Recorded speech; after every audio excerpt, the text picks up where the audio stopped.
I'm 32M, and I've been with my wife Sarah, 29F, for 5 years. We got married recently, and I thought that would mean finally being fully accepted into her family. But from the moment I met them, it was obvious I was always going to be on the outside looking in. Sarah's family isn't the type to be openly hostile. There were no insults or dramatic confrontations. Instead, they operated with quiet exclusion, like I was an afterthought, someone they barely tolerated because Sarah loved me. Her mom, mother-in-law, and older sister, sister-in-law were the worst. Mother-in-law had this polite but cold way of speaking to me, and sister-in-law barely acknowledged my existence unless Sarah was in the room. Sarah always brushed it off. "They're just forgetful," she said. "They don't mean anything by it." I tried to believe that. The first time I really noticed something was off was when I found out about a family dinner, after it had already happened. Sarah and I had been talking in the kitchen, and she casually mentioned how her mom made her favorite pasta at dinner the other night. "What dinner?" I asked. She hesitated, then quickly said, "Oh, it was just a last-minute thing. My mom probably forgot to tell you." It didn't sit right with me, but I let it go. Then it happened again. And again. I wasn't in the family group chat. I wasn't included in discussions about birthdays or holiday plans. When Sarah's parents planned a weekend getaway, she was invited, but I wasn't. Mother-in-law had a smooth excuse every time. "Oh, we didn't think you'd be interested, or we planned it so quickly. We forgot." At first I told myself I was overreacting, but patterns don't lie. The breaking point came when Sarah's sister got married. It was a small wedding, family only, and I wasn't invited. Sarah was upset. "I don't know why she wouldn't include you," she admitted. But when she asked mother-in-law, the response was predictable. "It's just immediate family." That was a lie. Other in-laws were there, sister-in-law's husband's brother and his wife, Sarah's cousin's spouses. But me, not even considered. Sarah still went. That stung. I told her, "They don't see me as family, and you letting this slide isn't helping." She got defensive at first. "I can't control what they do," she argued. "I don't want to start drama." But she knew I was right. The final straw came when I overheard Sarah on the phone, talking about a family vacation. "Our flights are booked," she said. I wasn't aware of any trip. When I asked her, she looked guilty. "They invited me." I didn't know how to bring it up. I asked why I wasn't included. She sighed. "My mom said it's a family tradition, just parents and kids. A tradition that somehow included sister-in-law's husband but not me." I told Sarah, "You're free to go, but if you do, you're showing me exactly where I stand." Mother-in-law caught wind of our conversation and tried to guilt-trip me. "You're putting Sarah in an impossible position. Why are you making her choose?" I told her the truth. "I'm not making her choose. You are. All I want is basic respect." Sarah was torn, but deep down, she knew it wasn't right. That's when I decided to stop arguing. No more hoping things would change. No more waiting for an invitation that wasn't coming. Instead, I started paying attention. Every exclusion, every accidental oversight, every excuse. When I found out they had another family dinner without me, I didn't even bother confronting mother-in-law. I just smiled. Because now, I had a plan. They wanted to act like I wasn't part of the family. Fine, but they were about to learn what happens when you repeatedly forget someone exists. I stopped trying. No more asking about family gatherings. No more bringing up vacations or holidays. No more pretending I didn't notice when Sarah's family forgot about me. I told Sarah she could handle her family however she wanted, but I wouldn't go anywhere unless I was personally invited. No more secondhand invites through her. She noticed the change right away. One night, she asked if I was upset. I told her I was just done forcing my way in, where I clearly wasn't wanted. That was it. No arguments. No long discussion. Just a simple fact. A couple of weeks later, Sarah's cousin threw a birthday party. I only found out because Sarah mentioned it while getting ready. I stayed on the couch. She hesitated before asking, "You're not coming?" I shrugged. "Did anyone invite me?" She was quiet for a moment. Then she left. At the party, I came up in conversation. Sarah's cousins, who had always been polite to me, asked why I wasn't there. One of them casually mentioned the family group chat. Sarah must have realized at that moment I wasn't in it. Later that night, she told me what happened. When she asked her mom about it, mother-in-law made some weak excuse. She thought I wouldn't be interested. The cousins gave her a few looks but didn't press. That was fine. I didn't need them to push. I had my own plans. A few days later, I organized a dinner with my side of the family. Nothing extravagant, just a casual meal. Sarah was invited, of course, but I didn't make a big deal about it. When she arrived, she saw something she wasn't used to. Everyone treating me like I belonged. My family asked about my work, my hobbies, my life. Conversations flowed. No one forgot I existed. She sat quietly for most of the night. Then mother-in-law found out about the dinner. She suddenly acted interested. She brought it up to Sarah, saying she wished she had been invited. I kept my response casual. "Oh, I assumed you'd be too busy." That shut her up real quick. At the next family gathering, Sarah's uncle, one of the few who wasn't completely under mother-in-law's thumb, called her out. "Why do you keep forgetting OP? He's your son-in-law." Mother-in-law laughed it off. She mumbled something about how busy things had been, how she meant to include me. The excuse wasn't convincing, but Sarah heard it, and this time, she didn't look so sure about defending her mom. Then came the family trip. Sarah made her choice. She went without me. I didn't argue. I didn't try to make her feel bad. I just noted it. Instead of staying home and sulking, I had a great weekend with my own friends and family. I made sure to post about it, not to be petty, but because I was genuinely having a good time. Mother-in-law saw. On one of Sarah's trip photos, mother-in-law left a comment. Too bad OP couldn't make it. That was funny to me. Sarah came home from the trip looking drained. At first she tried to downplay it, insisting that her family didn't mean any harm. But as she talked, her frustration grew. It's like they don't even realize how messed up this is, she muttered. Over the next few days she was quieter than usual, more distant when talking to her mom. Then one night she admitted it. I can't keep defending this. I see it now. But even then she hesitated, torn between her family and the truth. I told her, you don't have to choose, but I can't keep pretending this isn't happening. She didn't argue, but she still looked uncertain. Change wasn't immediate, but it had started. A few days later, mother-in-law extended an olive branch, a casual dinner invitation. I accepted, but I wasn't coming unprepared. I wasn't walking into that dinner empty-handed. Before heading over, I picked up a framed photo of Sarah and me on our wedding day. A simple, elegant picture, just us, smiling, happy. I knew mother-in-law well enough by now. This wasn't an invitation out of kindness. It was an image control move. She wanted to smooth things over just enough to keep up appearances. So I decided to play along. When we arrived, I handed her the photo, watching as she took it with a tight-lipped smile. She held it like it was something breakable, like she wasn't sure what to do with it. Oh, for the family wall, I added, since I noticed there weren't any pictures of us there. Mother-in-law's fingers gripped the frame a little harder. She didn't have an excuse ready for that one. Inside, the seating was already arranged. Sarah sat near the middle of the table, surrounded by immediate family. My seat, way at the end. Not even next to Sarah. Not even with the main group. It wasn't a mistake. I pulled out the chair and laughed, loud enough for the room to hear. Guess I'm at the forgotten in-laws section, I said, sliding into the seat. Silence. A couple of Sarah's cousins glanced at each other. One of them covered a smirk with their napkin. Mother-in-law forced a chuckle. Oh, we just put names down quickly. No big deal. I nodded. No worries. I'm used to being left out. More silence. Sarah shifted in her seat. She looked at her mother, then at me, and back again. Something clicked for her right then. Dinner started, but the mood had changed. People were whispering. Mother-in-law kept stealing glances in my direction every time someone brought up family events. Then Sarah's uncle, the same one who had called mother-in-law out before, leaned forward. So, OP, he said, taking a sip of his drink. You in the family group chat yet? Dead silence. Sarah's cousins looked up. Mother-in-law froze. She cleared her throat, forcing a smile. Oh well, you know event planning is complicated. Things slip through the cracks. I took out my phone. Slowly, deliberately. Good thing I kept track of every time I was forgotten, I said. Want me to read the list? Mother-in-law's face drained of color. Sarah's uncle laughed. That's a long list of accidents, he said, shaking his head. Mother-in-law glared at him. Father-in-law, trying to save face, jumped in quickly. Well, OP is here now, so let's enjoy the evening. I set my phone down and leaned back. Of course, I said, but since there seems to be some confusion about whether or not I'm family, Sarah and I decided to clear things up. We'll be hosting a real family dinner soon, one that includes both sides. Mother-in-law visibly stiffened. Would love to see everyone there, I continued, casually. After all, we wouldn't want anyone to feel left out, right? A few cousins snickered. Mother-in-law had no way out. She forced a smile, nodding like she thought it was a great idea. But her fingers were gripping her napkin a little too hard. Then Sarah did something unexpected. She looked her mother in the eye and said, "It's time we stop pretending OP isn't part of this family." Mother-in-law's smile twitched. That was the moment I knew we had won this round. On the drive home, Sarah was quiet at first. Then she spoke. "Thanks for standing up for yourself," she said. "For us." She didn't need to say anything else. For the first time, mother-in-law realized there were consequences. She wouldn't be forgetting this moment anytime soon. The invitations went out. This time, no one could say they forgot. Sarah and I invited both sides of the family to our home for a formal dinner. A real family gathering, one that didn't leave anyone out. Mother-in-law saw the message in the family chat. Her response? A dry,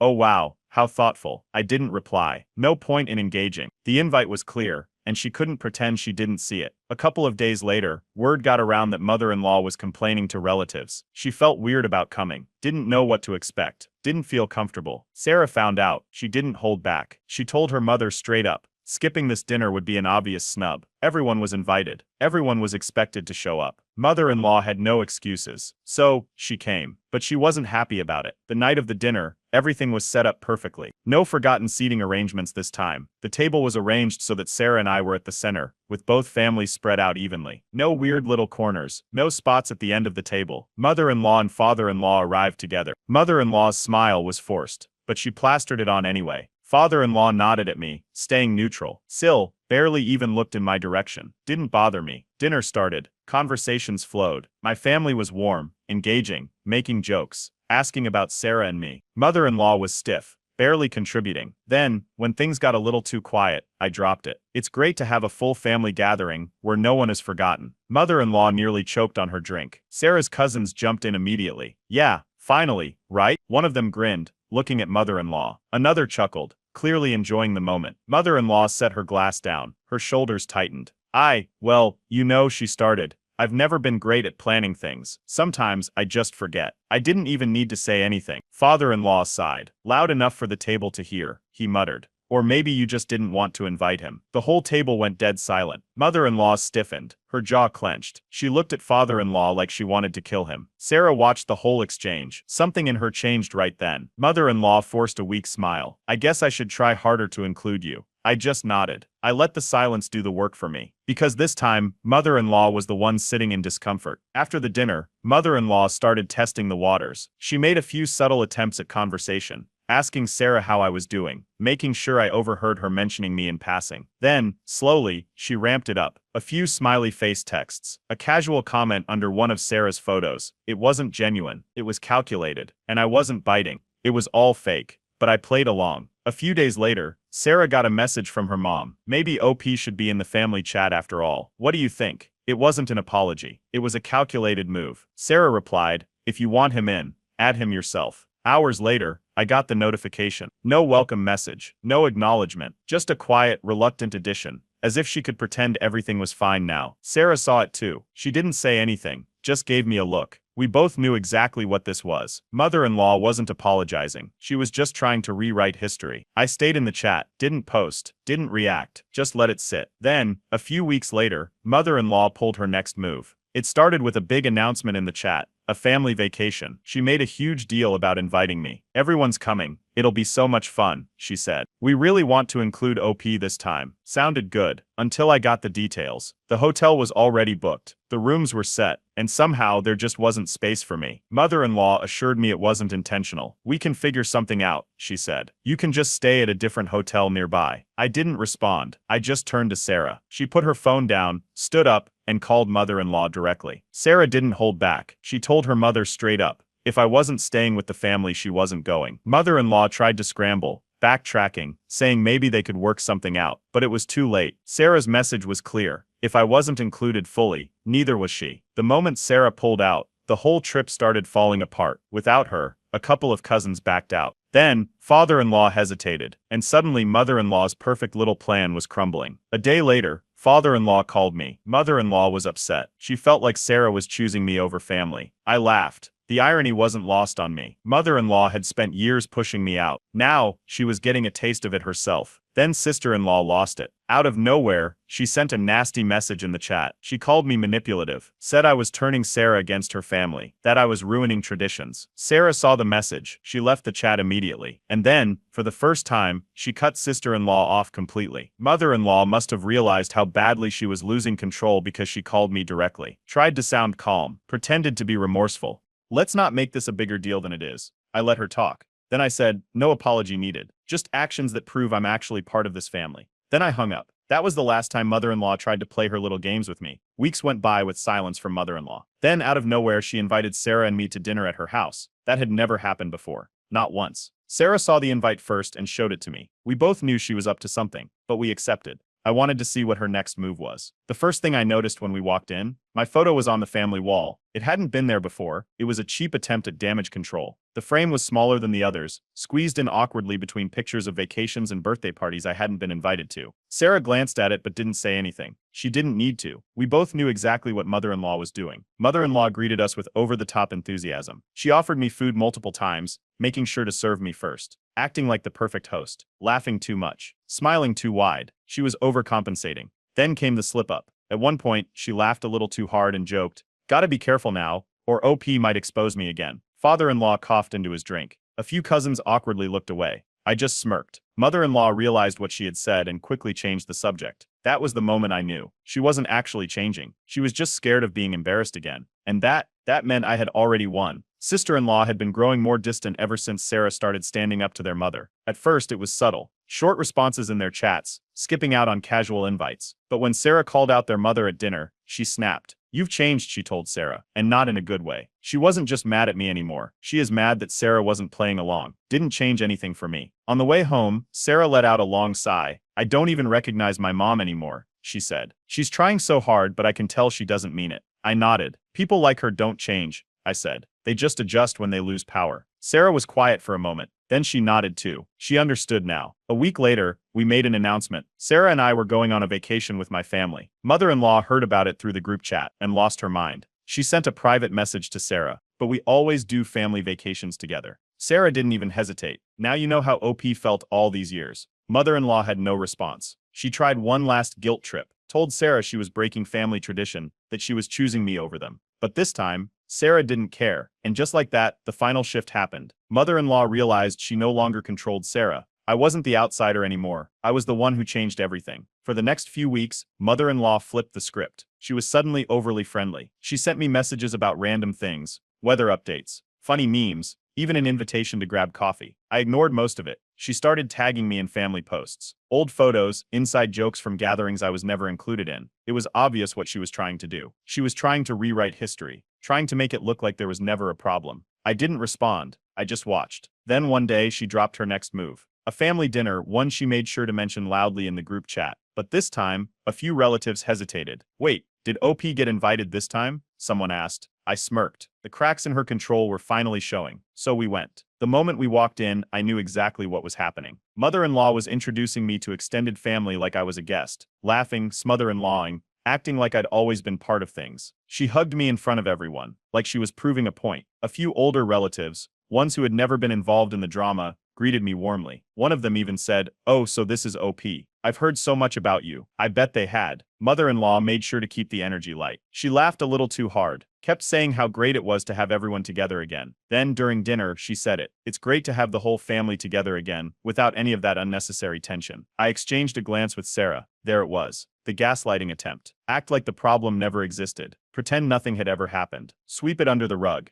I didn't take the bait, but someone else did. One of Sarah's aunts, completely unaware of the full history, smiled and said, "Oh, I heard there were issues with OP being left out. Glad that's all in the past." Mother-in-law froze. The table went quiet. I chuckled, leaning back. "Yeah, it was strange how often I got forgotten. Glad that won't happen again." Mother-in-law's smile tightened. Father-in-law sighed and muttered, "Good thing you called it out, huh?" Mother-in-law glared at him, but it was too late. The truth was slipping out, and people were starting to notice. Then, out of nowhere, sister-in-law snapped. She slammed her fork down and blurted, "It's not like we hate you." A few people looked up, surprised. I didn't react. I just asked, "Then why did you keep excluding me?" She opened her mouth, closed it, stammered something about tradition. It wasn't an answer, because there wasn't one. That's when Sarah had enough. She set her napkin down and said, "Mom, you and sister-in-law treated OP like an outsider. We're done pretending it was an accident." Mother-in-law's face went pale. For the first time, someone called her out in front of the whole family. She had no response. She tried one last move. She sighed dramatically, touched her forehead,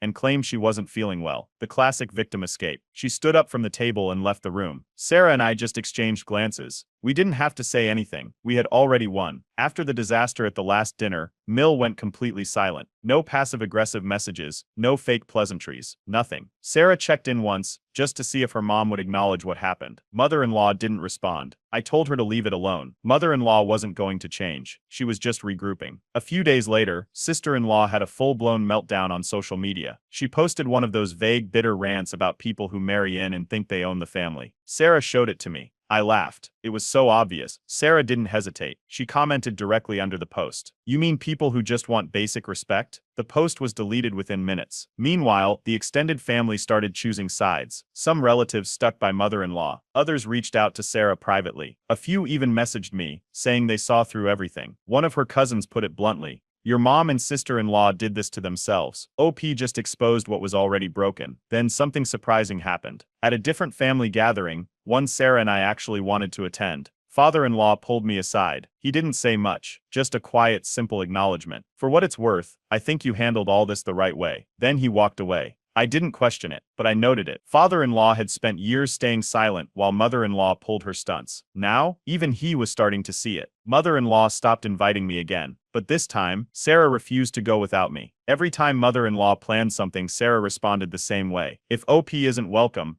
I'm not coming. Mother-in-law quickly realized she wasn't pushing me out. She was losing Sarah. That's when the real damage control started. Mother-in-law started telling anyone who would listen that I had turned Sarah against her. I didn't engage. I didn't need to. All I did was live my life. And the more mother-in-law lost control, the more obvious it became. Then came sister-in-law's final tantrum. Through the family grapevine, I heard that sister-in-law was furious. She was blaming me for mother-in-law being pushed out of family events, as if mother-in-law hadn't done the exact same thing to me for years. Sarah barely reacted. She was past caring. Then, just when things seemed to settle, mother-in-law sent out one last invitation. An event. A family-only gathering. This time, she included Sarah and me. Like nothing had happened. I knew exactly what it was. A test. See if we'd come. See if we'd pretend everything was fine. Sarah responded first. If we come, it's because we choose to. Not because you suddenly remembered we exist. Mother-in-law didn't respond. At the event, mother-in-law acted like everything was fine. Like she hadn't spent years excluding me. Like she hadn't thrown tantrums when things didn't go her way. She knew she couldn't manipulate us anymore. And for the first time, mother-in-law was the one feeling like an outsider. A year later, everything had changed. Sarah and I were thriving. Mother-in-law had faded into the background. She was still around, still technically part of our lives, but she wasn't the controlling force she used to be. Just another relative. One who had finally learned she didn't get to dictate how we lived. She never apologized. Not once. But she also never pulled the same tricks again. And that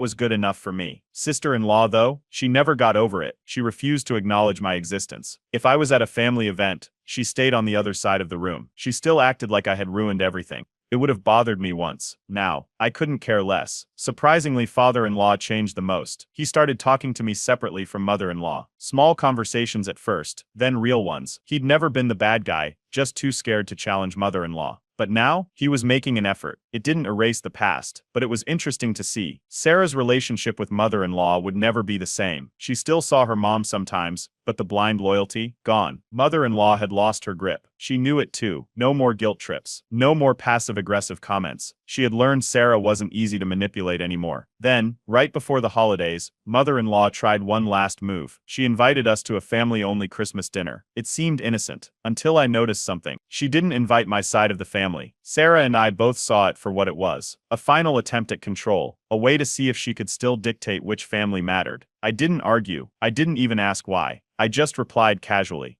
"Oh, sorry, we already made plans with my family." Mother-in-law was stunned. For the first time, she was the one being excluded. The irony, delicious. Sister-in-law didn't take it well. She ranted to anyone who would listen that I was taking Sarah away from them. Sarah didn't even flinch. She just responded, "I'm not the one who created this situation." Sister-in-law had nothing to say, because it was the truth. And just like that, mother-in-law stopped trying. She finally understood. We weren't playing her game anymore. She could either adjust, or she could fade into the background. She chose the latter. Sarah and I came out of all of it stronger than ever. No doubts, no second guessing. She backed me completely. And the rest of the family, they saw the truth. They realized mother-in-law and sister-in-law had been the problem all along. Then, months later, I got an unexpected text from father-in-law. "I think your presence in this family was the best thing to ever happen. Thank you for standing up to them." I read it, smirked, and left it on read.